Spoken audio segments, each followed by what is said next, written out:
Hello everyone, my name is Toya Shanelle and welcome back to my channel.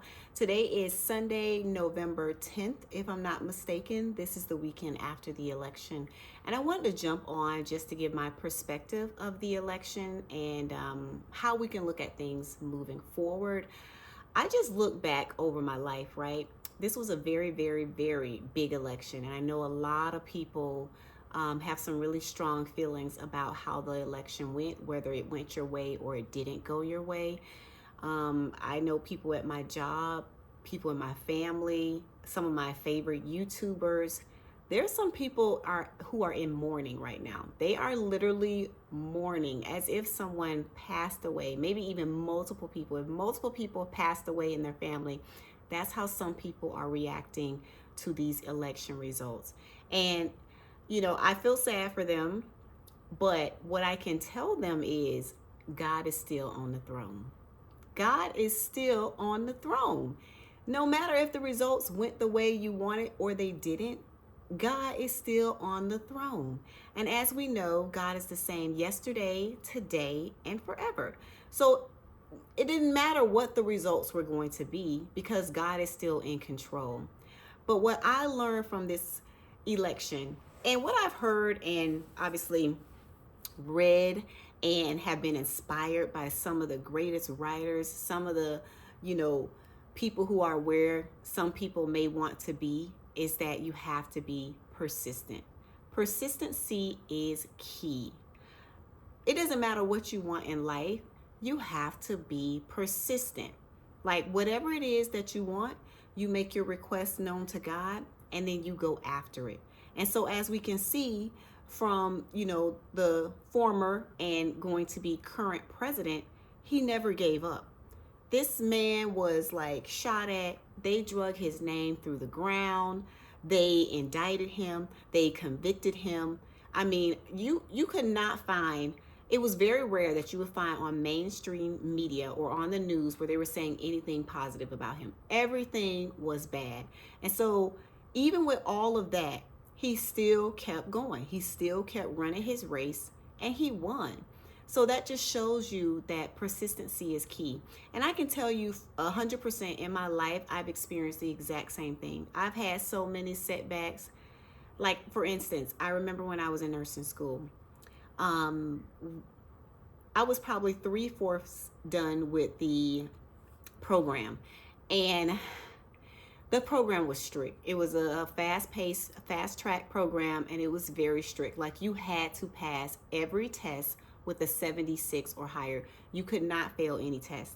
And I remember when I was like 3/4 into the program, and it was probably like a class of like 15 of us, and we all took this one test, and baby, that test was hard. And I probably missed it by like 4 points. Like, I probably had like a 72%, and you had to have a 76 or higher. And that test was so hard. And I failed. And you know what they did? They kicked me out of the program. I was out of the program that I had been trying so hard to get into.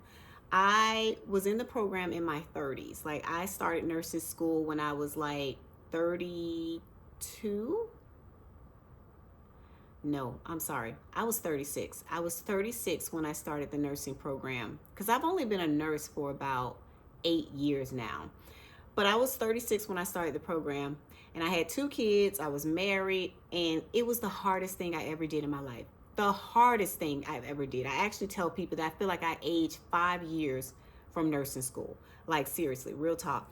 And it was the hardest thing I ever did. And so when I took that test and I failed by like 4 points, I was devastated. And like I told you, it was a class of 15 of us. And I would say that 10 of us all failed the test. So they kicked us out. And there was 5 people left in that term of the program. And I just was like, Lord, I know you did not bring me this far to leave me. Like, I had wanted to be a nurse since I was in high school. That was just the career. I just knew I wanted to be a nurse. And so now, look at me. I failed the nursing program. And if you fail the nursing program, or if you fail any portion of the program or any of your classes, you have to start over. They don't let you just come back in. You have to apply, or at least the school I went to. You have to reapply and you have to start again. So I was like, Lord, I cannot believe this is happening to me. I have failed this test. I've come so far. I'm literally a few months away from graduating. And anyway, like I said, so I got kicked out of the program and I just was praying. I just was praying. And I would say a week later, one of the like deans, she had been fighting for us. And she told me she would too, right? She had called some of us that we've gotten really close to us. And she said, I'm going to fight for you guys. She said, I'm going to get you back in the program. And I wasn't holding my breath because I'm like, how is she going to get us back in the program? The rules are the rules. I don't know how she's going to get it back in the program. But she did. We got a phone call that they appealed it because so many of us had failed that test that they appealed it and we were able to get back in the program. And baby, God is so good. I was so happy. This program was a lot of money. I had spent a lot of my own cash. I had got loans. I had got some grants, but mostly it was loans. So to have to pay back these loans for something that I didn't even achieve, it was going to be horrible. But thank God we got back in the program. And it was somebody fighting for us, somebody fighting behind the scenes for us because there was nothing we could do. The rules were the rules. But the point of that is I got back in the program. Persistency. And when I got back in that program, I said I will not fail another class. And I did not. I did not fail another class or another test. And I made it all the way through. And God is so good. So that's what I want to tell you. What I've learned from the election, what I've always knew, but what the election confirmed for me is God is good. And God is in control. And you have to be persistent. No matter what you want in life, never give up. Whether it's a fitness goal you have for yourself, whether you're looking to buy a home, whether you're looking to get married, have children, it doesn't matter what the world say. God has the final say. So what I want to tell you is what I've learned from this election is to be persistent, to never give up, and God is in control. That's all I have for y'all today. I just want to let you know too, I am in Panama City, Panama. I'm in a hotel room right now. I will be posting my vacation vlog. I hope you enjoyed that. And that's it for now. Take care, guys.